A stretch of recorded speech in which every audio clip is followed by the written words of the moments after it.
കവിൾത്തടം എനിക്കു സ്വന്തം, എൻ മനസ്സിലെ കിനാവുകൾ നിനക്കു സ്വന്തം.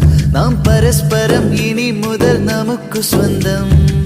കുറുമൊഴിയേ നിൻ മിഴിയിണ തന്നിൽ പുലരി നിലാവിൻ മായാദീപം. സുഖതരമാമി പ്രണയ സുഗന്ധം കൈമാറുന്നേരം നിനക്കായി സ്നേഹത്തിൻ മൗനജാലകം തുറന്നു.